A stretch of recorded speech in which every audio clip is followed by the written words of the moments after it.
Okay, so I have done an entire month of watercolor dragons. I was working off prompts from a fellow artist and author, Mel Dunay, and she came up with a list of 31 dragon ideas, and every day in August, we were not doing Smogust, which is the smog dragon drawing prompt thing. I don't even know what their prompts were, but Mel's prompts were fantastic. Some of them were a serious challenge using watercolor, and you'll see that as I go through these. But this is a stack of 32 pieces of art, because this little guy was just kind of a test thing on one of the days. You'll see which one later. And I put it there so that when I started this, I wasn't revealing day one immediately in its entirety.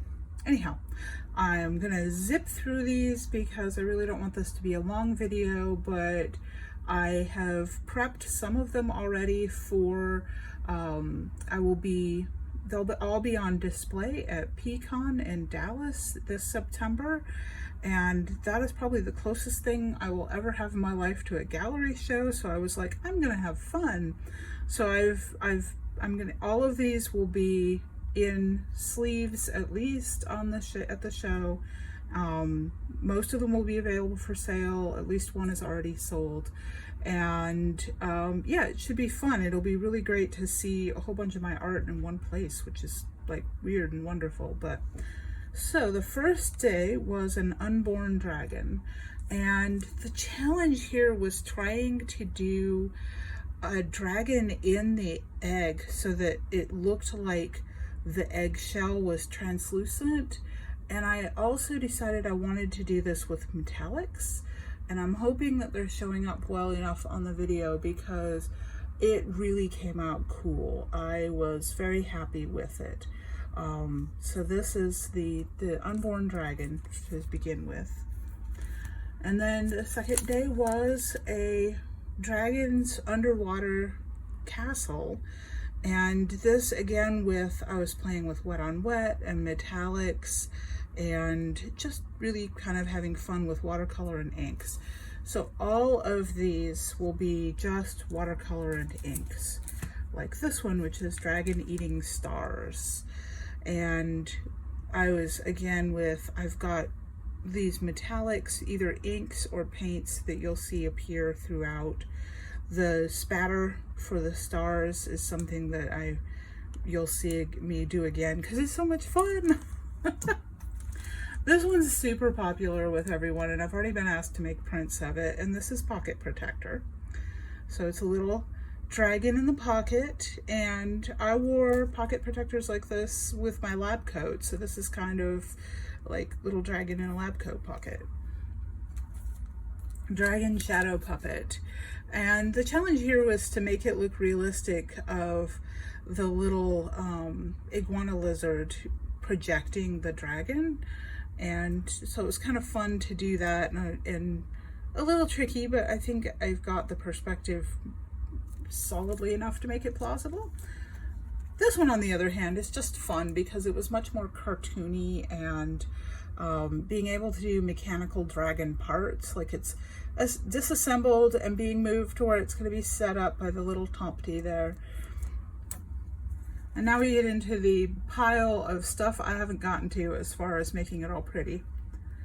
The prompt here was Dragon Fruit Garden, and of course I wanted to do something kind of American Gothic-ish, and a little bit of a cheeky expression on her face. So the prompt was dragon wearing crown, and I could have gone somewhere normal with this, but I was talking to my husband, who has the best ideas, and he held up his soda. He didn't even say anything, he just held up his soda can. So I snagged one of the cans out of the fridge and used it as a reference, and yeah, dragon in a crown.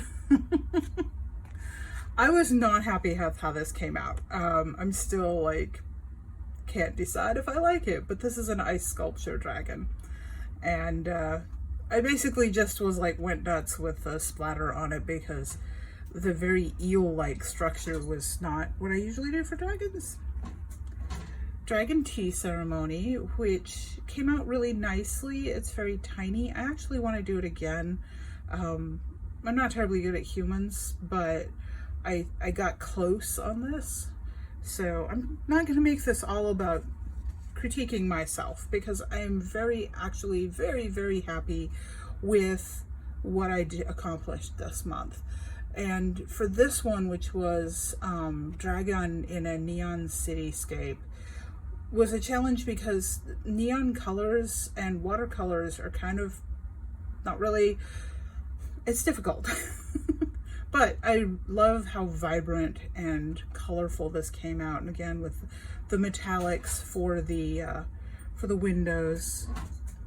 So this one was fun because it started out with me folding an origami dragon and then using it as the reference, hello Toast, to fold the dragon and then paint the dragon. And then Dragon Weathervane, and Toast has come to visit. She likes the way the paint smells. I have to stop her from licking the paint sometimes. Oh, Toast. So the stand the camera is on is flexible, and Toast likes to strop it. This one was a challenge because the prompt was invisible dragon outline, and I decided, well, what if the dragon is appearing out of a snowstorm as a car is driving out of the road? That would be rather disconcerting, I think. And again, with the spattering the paints, this is Dragon Constellation, and it's kind of fun because if you drop white into wet, you get these soft, fuzzy. Then later on, if you come back and you do the white on dry, it's much more defined as far as edges go. Dragon Melting Candle became Dragon Relighting Candle because there's a trick where if you blow out a candle and then immediately put a match into the smoke drifting up from the candle, you can actually relight the candle. So this is relighting. And this one is Dragon Doorknocker, and it's the concept here. My husband and I talked about this. There was so many different ways that I could go with a lot of these prompts, and I'd come up with a good idea and he'd come up with a good idea, and I'd be like, I don't have time to do two. So in this one, it was mainly because I wanted to kind of paint a really cool old door. And so yeah, Dragon Doorknocker. And this one got a lot of cheeky comments on social media because of the explosions of pink petals coming off the cherry tree. And so it's the prompt was Dragon in a Flowering Tree. And I have done over the years a few cherry trees with this splatter technique. The trick is to keep it controlled enough so that it looks like it's coming on the tree, but also you've got petals blowing out in the wind. And it's really fun to do. I mean, I just, as a technique, it is a blast to do this one. So I'm very happy with how this came out. So I took a little artistic license with this because fossils are never bright white. When you dig them out of the ground, they're generally the color of whatever the stone that they have absorbed, which replaces the original bone, so now they're stone. And with this, it was a matter of how do I make it pop off of the muddy, dirty background and still make it recognizable to people as bones. So I went with white, and I like how it turned out. Someone suggested that a story idea would be to digging up a fossil bed and suddenly you find a clean skeleton, and you know that someone put that in there later. But anyhow, okay, so doing a glass prism dragon was, yeah, that was challenging. But I thought it was kind of fun to have the dragon being hit by a beam of light and having it just parse outward into the rainbow, and of course lots and lots of shiny metallics here because prism and glass, and I wanted to give it some shimmer. So this one is a little bit interesting because I hand cut the mat for this, and I have since ordered a mat cutter because cutting this with a box cutter was a nightmare and just no. But I hadn't taken the time to measure my art before I executed it, so then when it came time to try and mat it, it was the wrong size. So it's going to be very unique. The exterior of the mat is a normal size, so it'll be frameable, but it has custom mat. Very, very unique custom mat. Dragon blowing smoke rings, this one is. And this one is a favorite of a lot of people, and me too. So this is dragon wrapped up in a quilt, so it's Snuggle Dragon. And I wanted to do just a patchwork quilt. I might at some point take one of the quilts that we use here in the house and drape it over and around things and take pictures of it so that I can get an idea of how to correctly render designs into folds. But it's easier to just do a block patchwork. My great-grandmother was a quilter, and I have fond memories of running around the edges of the big gymnasium at the Oregon Grange with a bunch of other kids, and while the ladies were all around the quilting frames putting together these amazing quilts. So quilts are very special to me. Dragon cooking dinner. My husband looked at this and said, it's a lady dragon. I don't know what it is that makes it a lady dragon, but it's a lady dragon.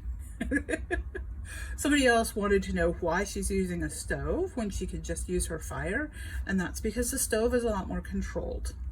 You don't want to burn your sauces. Clockwork Dragon Heart. Yeah, I didn't want to do a bunch of gears and do the steampunk, just slap some gears on it.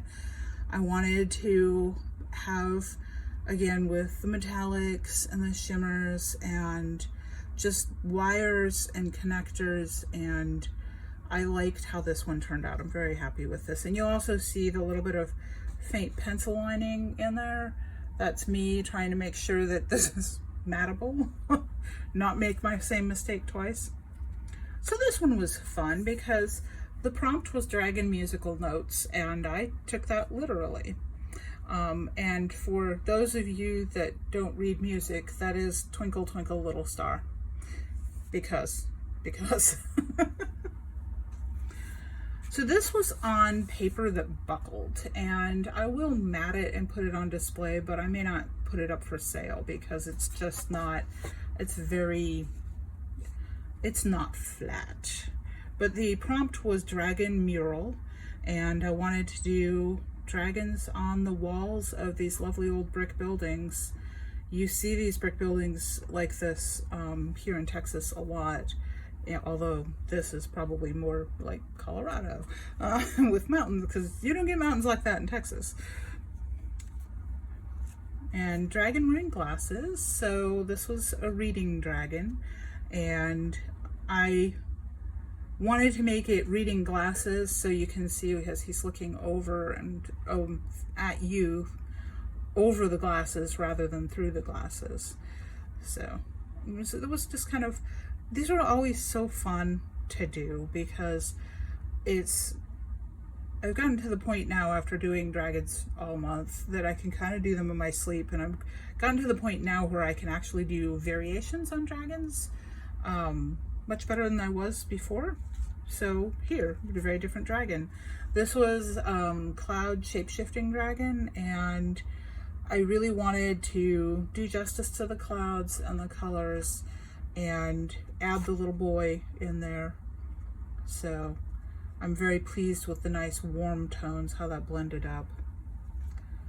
Dragon playing chess.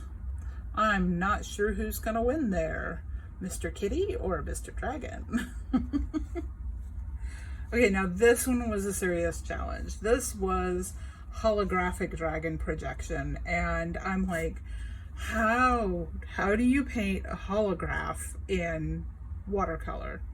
And then I was painting this, and I was super tired because I had hosted supper and I'd cooked supper, and this was a lot of washes that had to dry, so it actually took me 2 days to do because oof.